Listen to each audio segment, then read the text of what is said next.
your business. Entrepreneurship on 702. Anthony Govender is my guest, and he is Group CEO at ASI. Joins me now for a conversation about ETA Search Fund. Anthony, thank you so much for joining me. I really appreciate your time, sir. Thank you, Aubrey. Good evening to you and good evening to the 702 listeners. ETA Search Funds, what is that? So the ETA abbreviation stands for Entrepreneurship Through Acquisition. And search funds is not necessarily a new concept globally. In fact, there was a study done by Stanford University in the 80s around search funds and ETAs. And what we found is over the last sort of 6 to 7 years, this has taken off globally. In fact, it's quite prominent in the US and Europe. And you'd recall us talking about this last week where we said it's time for South Africa to accelerate search funds and more so entrepreneurship in the country. And so the idea behind ETAs and search funds is to really drive succession planning out of a lot of small, medium enterprises in the country. As you know, Aubrey, within South Africa, the small business sector makes up about 60% of the employment in the country. Yeah. And incidentally, there's roughly just over 4.3 trillion that we expect that will transition in wealth transfer from businesses that are traditionally owned by baby boomers, because the average business owner, is over the age of 50. And of course, we've got this emerging entrepreneur grouping, let's call them mid-20s to early 30s, that's very much in need of capital, skills, and more importantly, business experience. What does that figure? Just over 4.3 trillion in wealth transfer from baby boomers into, let's call them our Gen Xers. That's if those businesses don't disappear into the ether for whatever reasons, right? If that transfer process isn't handled with care and some responsibility, we've seen how businesses simply just cease to exist. If those businesses which exist at the moment that are currently owned by baby boomers are successfully transferred to Generation X, we're talking here about a figure about 4.3 billion rands. 4.3 trillion rands. Trillion rands. Yes. It's a significant... My mind can't get around that stuff. Okay, right. Yeah. So the idea, and you rightfully point out that if it's not managed responsibly, we could have a lot of these businesses sort of dissipate. And the idea behind the search fund is really to connect young entrepreneurs to established businesses that don't have a succession plan. I think what we are talking about today is not necessarily a new concept to ASI, because, we've tried and tested this over the last 6 or 7 years and have been highly successful. I think for the listeners, maybe a practical sort of example would be if you look at the financial services industry, you have the average financial advisor or brokerage owner is typically in their mid-50s. They're 5 to 7 years away from retirement. And they've built up this financial services business or brokerage over a period of 2.5, 3 decades, and there's nobody to hand it over to. And in the instance where employees want to sort of take over the company, or there's a key individual in the company that wants to take over the ownership of the business, they don't have the capital to buy the business. Because typically as a business owner, if you've built something over 20 or 30 years, you don't simply want to give it to someone. Sure. You want to realize some value, sure. Yeah, you want to realize the investment of the asset that you've built. And so what the search fund does is really connects a young entrepreneur to a very experienced, established entrepreneur who's typically got 2 to 3 decades of experience in that particular industry. And the search fund would effectively fund the young entrepreneur in taking over a very established business. Now, this is where it gets interesting, Aubrey. If you think of entrepreneurship in the South African context, we know that 90% of businesses fail in the first 24 months of trading. In fact, in the first 5 years, at least 65% of businesses fail. And so the idea is to get young entrepreneurs connected to established businesses because they've got a 3 to 4 times better chance of succeeding. Because the typical challenges of business is outside of the capital of starting a company and running a company, it's the typical challenge of revenue and cash flow, right? It's where most startup businesses fail because they've got a great idea, but nobody's bought that idea yet. Whereas an established business, there's a customer base, there's revenue, there's cash flow, and the only thing that's lacking is really the transition in a vehicle to connect the established business owner with a young entrepreneur. And so the Search Fund aims to do 3 critical things in ensuring success of a young entrepreneur. The first one is getting capital behind them, and they're very, very favorable terms. You know, the ETA sort of fund or the Search Fund within ASI provides better rates than any bank, right? So we guarantee that the interest rate is guaranteed to be better than any bank, or at the very best, if it's a very attractive business, it would be a loan that's given interest-free. Wow. Right? Interest-free? Interest-free. Okay. And the idea behind it is really journeying with the entrepreneur and taking enterprise and building scalability in it.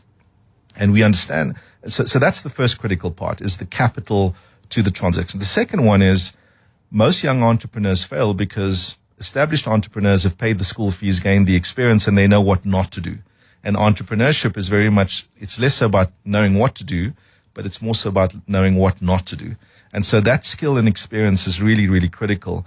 And so what the ASI Search Fund does is really connects the young entrepreneur with a very experienced entrepreneur and ensures that their skills and experience transfer. So there's a process of mentoring, coaching, and skills transfer. But also midwifing that whole process as ASI, because I think that, Anthony, the thing that frustrates me about the unrealized potential of our country, the unrealized economic potential of our country, is because we haven't spent enough time thinking about how to do that. We all see the potential.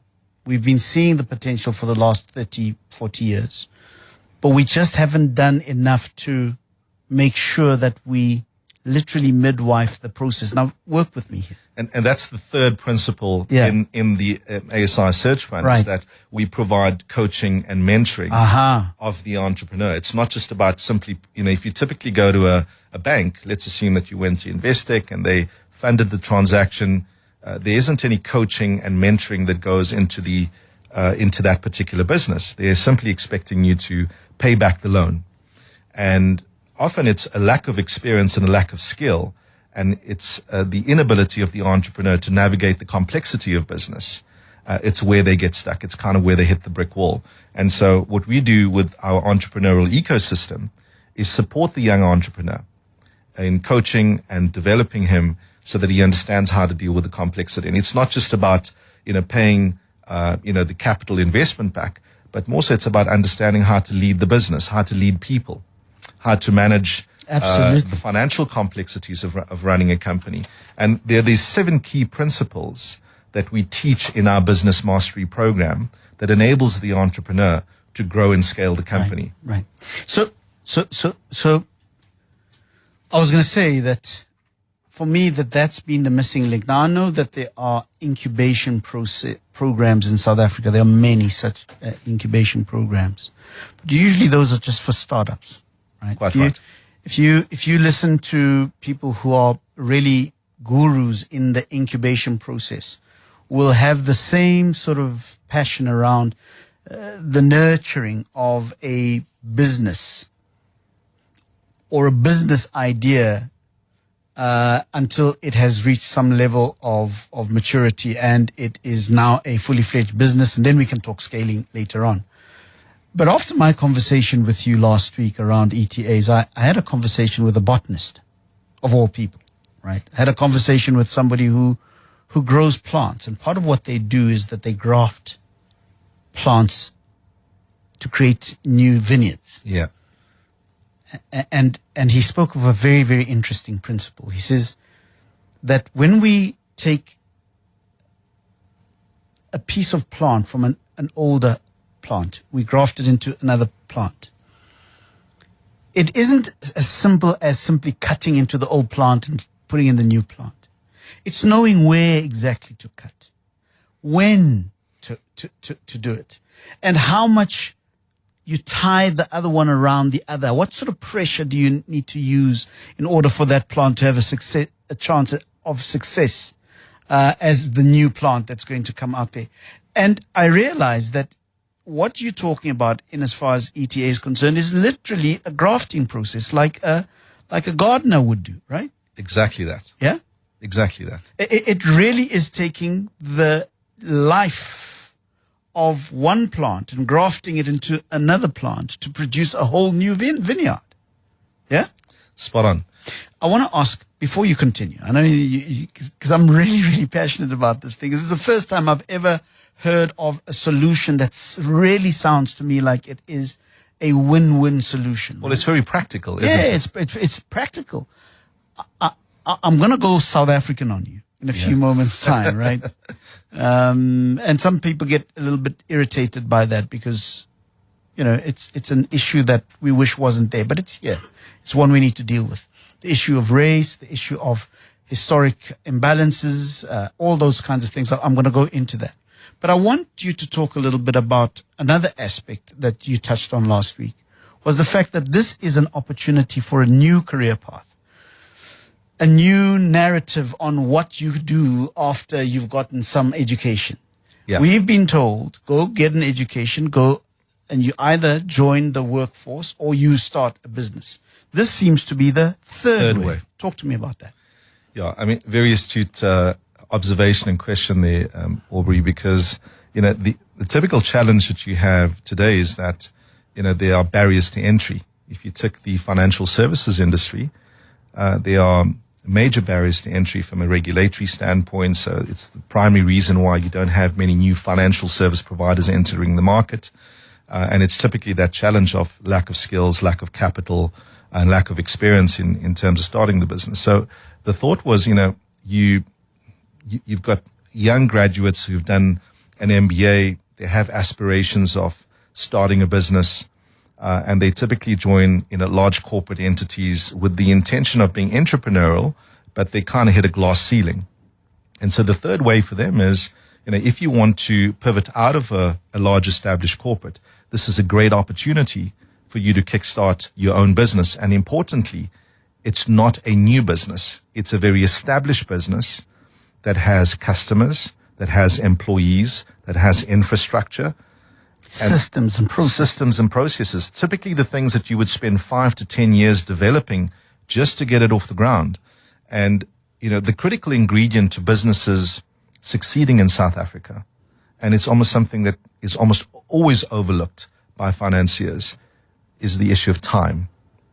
You know, a lot of these baby boomers have spent the last 25, 30 years building these companies very sustainably, building a team around them, building the systems and processes.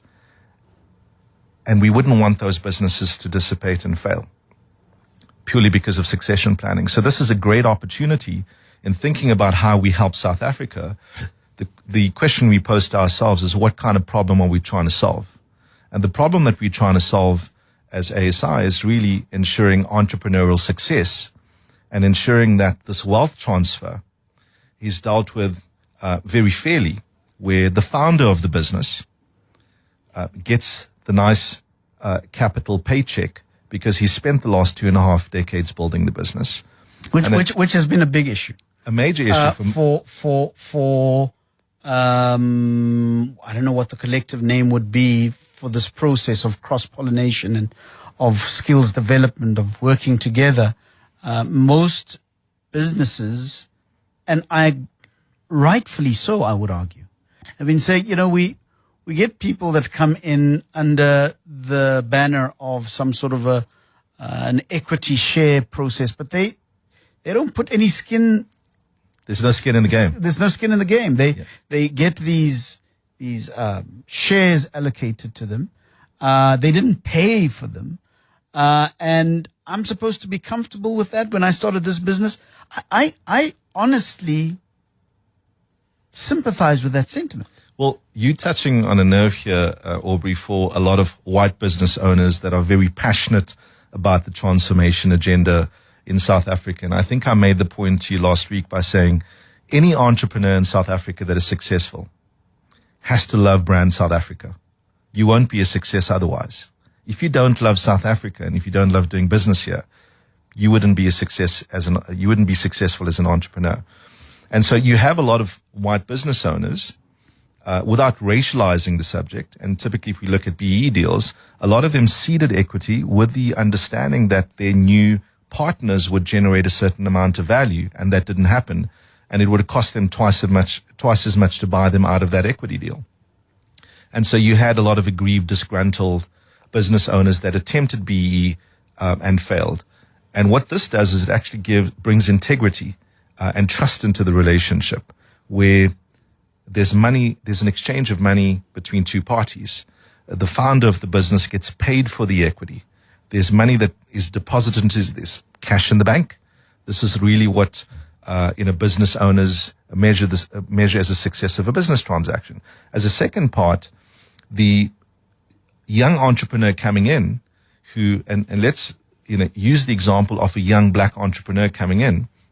And I just want to state as a disclaimer, the search fund does not prioritize one race over the other. We're here for all South Africans. It is a fund that's geared to support all South Africans. And so the idea behind the young entrepreneur coming in is that he would have bought the equity. He's now got skin in the game.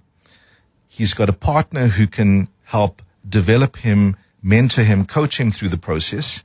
And we know that for the most part, young entrepreneurs fail for the simple reason that they don't have coaching and support in the process. And so the objective behind the fund is to find a win for the founder, a win for the young entrepreneur coming in. And this third way, of getting into business gives them a 400% greater chance of succeeding as an entrepreneur in South Africa than they would ordinarily as a startup company. So I think it's a phenomenal solution for South Africans. And if we're going to build the country, our national development plan speaks so expansively about this. We've got a great policy when it comes to economic development. The challenge we've had is in the execution of the policy. Our deputy president yesterday spoke about the 1 billion rand transformation fund. I know that it's a concept at this stage. There's still a lot of detail that needs to be fleshed out. But the reality is it's in the execution of this promise that's typically where we fail as South Africa. And what this fund does is offers the founder guarantee, the young entrepreneur guarantee. And because we are almost a Siamese equity partner in the process, we're joined at the hip. There's no way that we will allow the young entrepreneur to fail, because if he fails or she fails, we would fail as well. So this is a very practical solution to a very big problem in terms of the South African context, because in order for us to build sustainability in the small medium enterprise space in South Africa, in order for us to retain the 60% of employment that we have in South Africa and not exacerbate the unemployment rate, we've got to solve that problem. And I believe that what one of my partners, who's Tisharlin Pillay, and my exco have done is put really through a brilliant strategy to support established businesses with young entrepreneurs and creating this third way into business. And we know that large businesses in the country are not geared to create employment. If I look at the major financial services companies here, you've got Discovery, Old Mutual, and all of the big brands, wonderful businesses, but they're not geared for employment. They're geared for efficiency. Small businesses is where the solution lies for employment in the country. And so promoting more small businesses and promoting small business ownership and growth of those small businesses is what's going to enable employment in the country. So we're also solving the problem of unemployment in the country, because these unemployment rates are staggering. I started off the show by commenting that we are in the throes of a serious trust deficit in this country. Serious trust deficit. Our political formations have failed. Yeah. People don't trust them, regardless of whatever they promise. And rightfully so, because there's enough evidence for why we don't trust them. Right? and a big part of the trust deficit comes from badly implemented good policies. right? Agreed. Great policies that have been badly implemented. And you went South African on me there very elegantly, by the way. Thank you very much, because I think, we broach these subjects almost every day, and sometimes we may be ignorant of the sensitivity that's required to handle some of these issues. But let me go in my normal way into the situation. Typically, the baby boomer who has a business that is a small to medium-sized business in South Africa would be a white person, white man, right? I would agree. Yeah, typically. To a large extent. And that's a huge generalization, because in that group, there are many businesses that have been started by black middle-aged men like you, right? So unless you have a clear succession plan for your business, the ASI group, you'd probably fall into the same issue. Absolutely. But you are a black business person yourself, right? The issue for me is, how do we make the person who has spent all of these years developing and building up an efficient business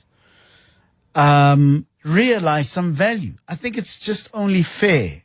Honestly, I think it's only fair for anybody to expect that I'm going to get some compensation for this asset that I've built up at some point before I die. Absolutely. Right? I think it's only fair. But I also think that for the young business searcher, or the young business, is it the searcher? The entrepreneur. The entrepreneur. The young entrepreneur, who would be typically a black young woman, right? Tinswalo, right?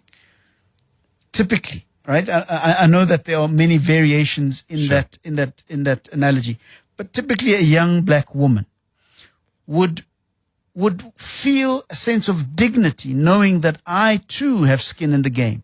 I'm indebted to ASI like I would be to any financial institution. So I walk into this into this partnership with the searcher, the white entrepreneur, as real partners in this game. There are no unequal power relations in this particular thing. And we have ASI, which is seriously vested in this whole thing, because they provided the finance. And in that way, everybody walks into this equation with a level of dignity and of recognition. I think that is the one practical solution that our transformative agenda has not had until now. Spot on. Are the powers that be listening to you? Well, I think they've heard us. Okay. Whether they've listened to us is another question altogether. Had they listened, Yeah. I think a lot of the recommendations given to them would have been implemented. But, I've got some great colleagues on our board, Mr. Kanki Matabane being one of them, who's the CEO of the Black Business Council, and he's an advocate, for entrepreneurship, and more so black entrepreneurship in the country. I'm yet to meet, Aubrey, a South African entrepreneur. And if the average is a white entrepreneur, I engage with a lot of them, who doesn't love South Africa and is not invested emotionally into the success of brand South Africa. But you touched on a critical point earlier, and that is, as South Africans, the trust capital has been eroded in parts of our government, and we do have institutions of excellence. Let me just say that. We have many South African institutions of excellence. But for the most part, most South Africans are a little bit disheartened and disillusioned by the many years of failure and repeated failure. So the question is, how do we build trust with the founder? As the search fund, there's the founder of a business, there's the young entrepreneur. How do we connect these two parties? And the only time two parties ever connect with each other meaningfully at a business level is when there's trust. So how do we build trust between those two parties? In business, there is, often the phrase used, you have to operate with a certain standard of integrity and a certain standard of ethics. And so the founder who's built his business, with the highest standards of integrity, business ethics, wants to know that the partner he's handing not just his business to, his employees, his customers, is handed to someone who's going to operate with a certain standard of integrity. So we're not simply going to take on any entrepreneur coming to us. You know, if you're a shark and you simply want to do a quick deal and make a quick buck, you would not be the typical profile person we'd be looking for. We would want to find a young entrepreneur who's committed to long-term legacy. Yeah. Because ultimately it's a cycle of building and handing over. And I shared with you some part of our success within ASI, you know, where we have very competent MDs and owners of companies that we are building and we are handing over to them with the understanding that they would build. And when it's time for them to retire, they would hand over to a generation younger than them. Our stated objective is to build a South African legacy brand, which is something that we are not particularly good at in South Africa. Yep. We don't know how to build businesses and have it hand over. The reality is we are not going to take any of the wealth that we create to our graves. We're going to leave it all behind.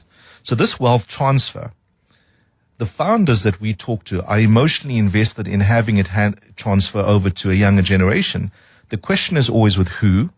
Are they integrous individuals? And very importantly, do they align to the DNA and culture and business ethics of that business? And that's where we, as the big brother, if you will, comes in and navigates that process. And introducing two parties that have never met each other before, right? It's perfect strangers coming Like together. Malobolo negotiations. Right? Exactly. Right? And I've been invited in to talk to the uncles. Yeah. Right? And so the idea is to negotiate a win-win. And the typical philosophy that we apply is if there isn't 3 wins in the process, a win for the founder, a win for the young entrepreneur, a win for us as ASI being the strategic partner in the process, a win for the employees and the customers of that business, we don't do the deal. It's that simple. If there's no win-win, there's no deal. There's no deal.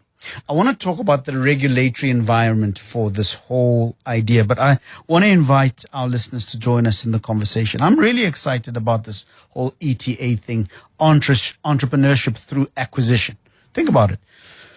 We are saying that people who don't necessarily want to follow the path of going to school at whatever level and then joining the workforce or simply starting a business. This is a hybrid sort of arrangement where you, with whatever education you may have, identify a business or a business genre that you are passionate about.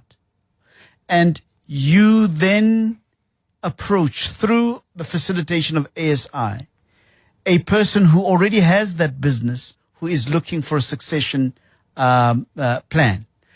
Typically, do you find that the founders of these businesses don't have succession plans? Here's an interesting, I've dealt with so many business owners, Aubrey, and being an entrepreneur myself, founding a business, building it from the ground up, I have a real appreciation, firstly, for the grind and sweat and tears that goes into building the company, but more so the psychology of the entrepreneur.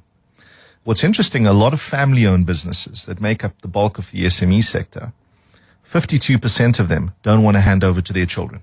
Why? Well, I'll use a very practical example. Let's call him Brian, not his real name, because we are bound to an NDA. But he lives on the East Rand. Sadly, he had a heart attack quite recently. He's got a son in Australia. He's got a second kid in South Africa. They have no interest in being involved in the property management industry, and he runs a property management business. It is a business that's been around for the last 35 years. Incidentally, he took it over from his dad. Speaks to his kids about it, and they go, "Dad, thanks very much, but we have no intention of dealing with, somebody calling us about a burst geyser or a security breach of, the boundary wall. We think that you should sell this business to someone else." Both his kids, very accomplished professionals, have no interest in getting involved in the business.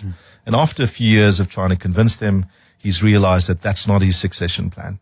He's now got a business that he's built over 3 decades with nobody to buy the company. The first challenge is somebody having the capital to buy his business. The second challenge that he has is somebody having experience in the industry, because I could hand over the asset to a young entrepreneur who knows nothing about the property industry, and then it brings the brand and the entity that he's built for such a long time, it puts that brand into ill repute. And so he doesn't have a succession. And then he goes, well, let me try and sell this over to my employees. And he's got employees that are not necessarily entrepreneurial or entrepreneurial, and they go, well, not for us. And by the way, we don't have the money, and we're not prepared to put our money into this. You know, he's in a catch-22.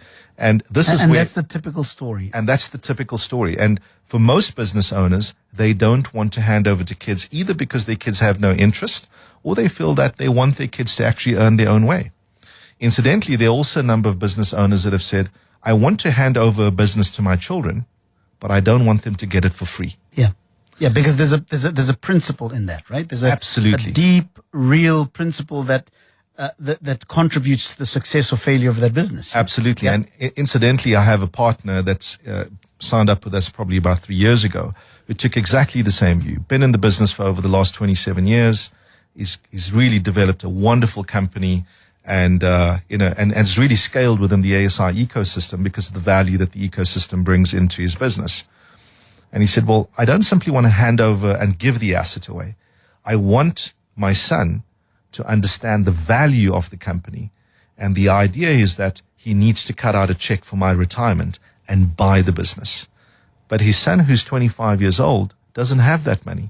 So this is where the search fund gives a win for the founder, a win for the second generation of leader coming into that business. And it's this great emotional investment when there's a check that's cut out that goes, I didn't simply give the asset away. Give me a call, 011-883-0702. I might be excited about this particular proposition because I get excited. But this sounds to me like a real solution, folks. I spend nights talking to you about all of the different difficulties that we have in the country around transformation, around how do we make sure that everybody feels like they've got, I don't know, a piece of the pie, a place under the sun, recognition under the Constitution, if you will. And for me, I think that this, for the first time, is an idea that seems to serve and tick all of the boxes. Just in terms of feeling the integrity and the dignity of being in a business deal. You know, in our younger years, you'll remember this very well, Tony, that if you were young, you were black, and you could present well, you were suddenly approached by somebody who said, listen, I've got a couple of shares that I can put over to your side. And being naive, you thought, wow, I'm this big business person. And you go and sit at the nearest bar and talk crap with your friends. But there's nothing there. There's absolutely nothing there. It's the substance to the transaction. There's nothing there, right? So for me, this is excellent in that there is dignity for the young entrepreneur. There is value realized for the founder. Spot on. And there is a big brother come botanist, really looking after this bonsai relationship here that has been spliced together. I think this is just absolutely amazing stuff. And I hope that our listeners, as they listen, I see Thandi says, listen, this is just speaking to me, saying, please get in touch with me. Thandi, why don't you give us a call now and ask some of those real questions that I think are very, very important in this particular equation. I want to go back to the third way conversation, please, Tony, because I think that is something that is critical and really just customized for the South African reality. Our education system is not geared for entrepreneurship. It's not. It isn't. Our education system is designed to create people that are going to work for somebody. Well, let me say that the education system is not designed for entrepreneurship in every community. Yeah. In certain communities, it is. Yeah. Oh, yeah? If you look at the Jewish community, yeah, it's definitely geared towards that. If you go to a particular school, entrepreneurship is taught at school. Yeah, yeah. And if you want to know why there's so many successful legacy businesses in our Jewish community, in the Muslim, in the Arab community, it's because they are very focused on legacy businesses. Yeah. It is a conversation. It's a family conversation in those communities. Yeah. And I'm saying every one of our South African communities need to be having that conversation. Yes. Budgeting, financial literacy, legacy planning must be a conversation in every household. I was having a friend of mine who was talking to me even about how they gift each other birthday gifts at a wedding. And he said, Orbs, we don't just give each other stuff. We give each other assets. Yeah, investments. So as part of your bar mitzvah or something like that, we will give you an investment, right? It might not be might not be big at that moment, but it's part of the mentality of growth, of understanding how to nurture something and grow it. So what I was trying to say is that our education system, our formal education system does not have those learnings, doesn't have those deliberatenesses about it that are about making people understand what it means to grow something. We don't even do agricultural studies anymore. We don't plant stuff at the back of the school anymore, which I think are critical things to learn if you are to understand what entrepreneurship is about. So for me, the idea that there's a third way that says you don't pass matric, get your degree, and then go and look for a job at Discovery. You don't have to go that route. You don't have to go the route of having to go and sell bananas in the street corner. There is a third way. That for me is just astoundingly novel and fresh. Tell me about the process, and then please start speaking to us about the regulatory framework around ETA Search Funds. So let's unpack the third way of, and you mentioned typically what our parents left us with was go to school, study hard, go to university, get your degree, and then go find a job at a large company. In fact, if it was 30 years ago, go work at the bank. Yeah. If it wasn't the government, it was the bank. Absolutely. Right? Because it was all about social security, and it was creating a psychological safety net for people getting into the working environment. And the reason why our parents taught us that was the fear of the unknown, because getting into business is the unknown. I mean, I recall having this conversation with my mom starting a business, and she said, but why would you want to leave a great job? Yeah. I worked for a multinational company at that time, did really great, one of the youngest directors in the business. Why would you want to leave this lovely paycheck and the great bonus provision? And the title and exactly. And then go and start up a business and, which will potentially cost you your livelihood. Exactly. Crazy, right? Yeah. But part of getting into entrepreneurship requires courage. Yeah. And if you think of why most professionals in corporate don't want to get into entrepreneurship, it is the fear of the unknown, firstly. But secondly, and more importantly, it's the fear of losing their social security. So the third way that ETA presents for young professionals, let's say that there's a competent financial services professional that's employed at, one of the big companies, Old Mutual, Discovery, or one of the major banks, and he believes he has what it takes to get involved in the business. His only challenge is, I'm married, I've got a kid, I've got a kid on the way, how I'm going to provide. And so it's the fear of losing my social security. But if you're investing in an established business that has revenue, that has customers, that can afford to pay your salary, then your social security is not compromised.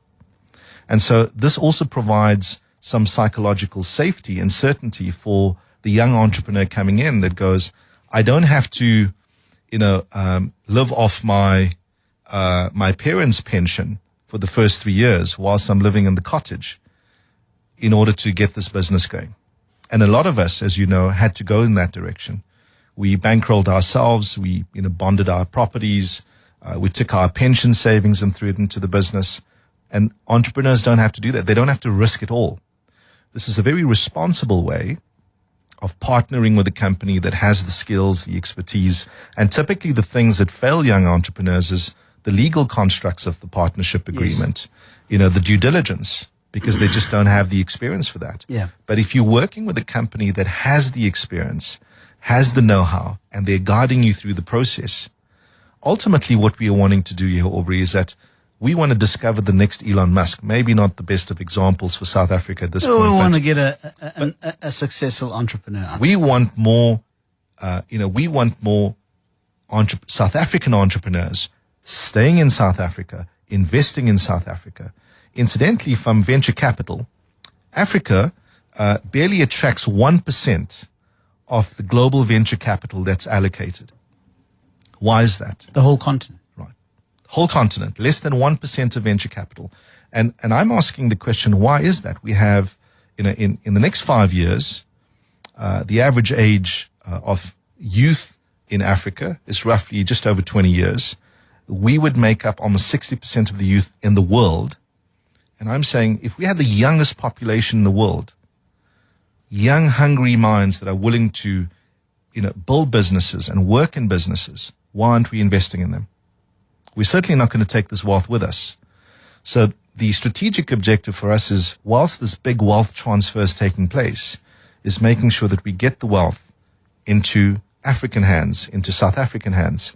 Because often what happens, if you look at financial services, and I'm typically the guy that has to fend off the calls, I get the big international broking houses, the big international VC firms phoning me and going, we see that you've been around for the last 17 years. You're making a healthy net profit after tax or a healthy EBITDA. We think that you're a safe bet. And I'm saying, but why would we need to sell out to a global company just for a check? That would be very short-sighted of us. And I think the one thing that I'm really encouraged by the many founders and entrepreneurs that we have in the ASI ecosystem, they are all attached to South African legacy. It's the golden thread that flows through our businesses. Yeah. They are so emotionally invested. I have a 63-year-old partner, Andy Taylor, a really phenomenal guy. He's based down in the Western Cape. And he was talking to the youngsters at our last conference in Tanzania last year. In fact, we head out to Singapore on the 3rd of June, and then Thailand, and we have the next big leadership breakaway with all of our entrepreneurs and founders of the businesses coming together, where we sort of build capacity in these businesses to lead those businesses. And he said, I don't like the face of some of our leaderships here.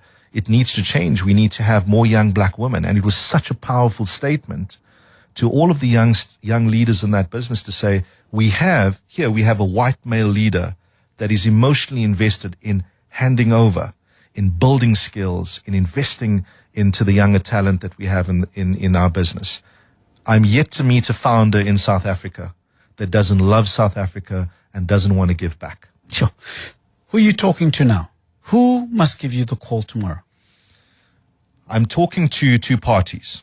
I'm talking to very directly the white male business owner, which is the average. In fact, if it could be any business owner or founder. Sure. But we know the majority of business owners out there are typically baby boomers and typically white male. I'm talking to them very specifically.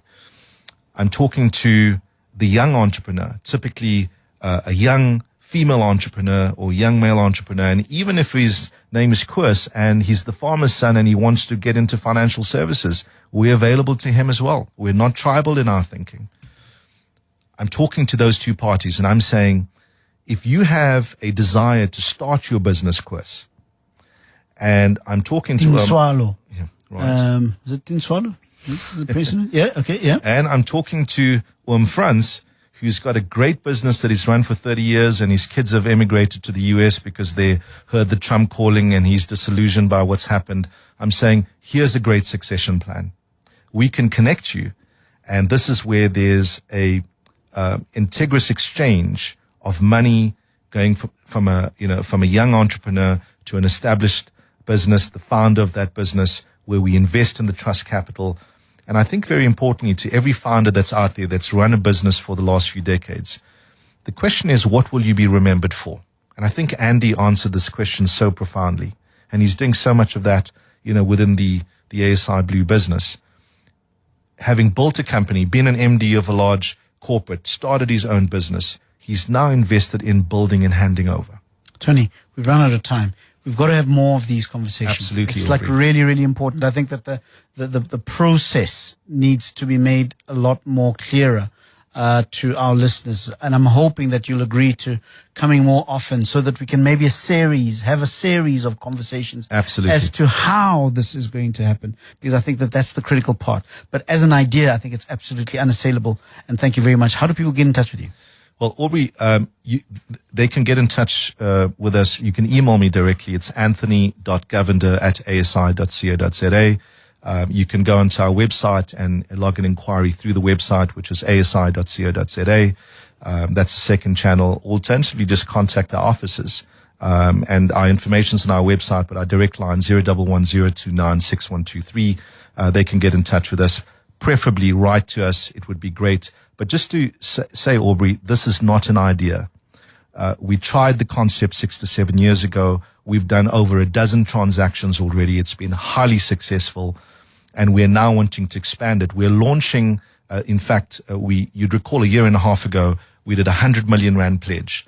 We would, in fact, exceeded that probably to about 120% of the initial value. Got to stop you. Anthony Govender, Group CEO at ASI Group, thank you very much for joining us.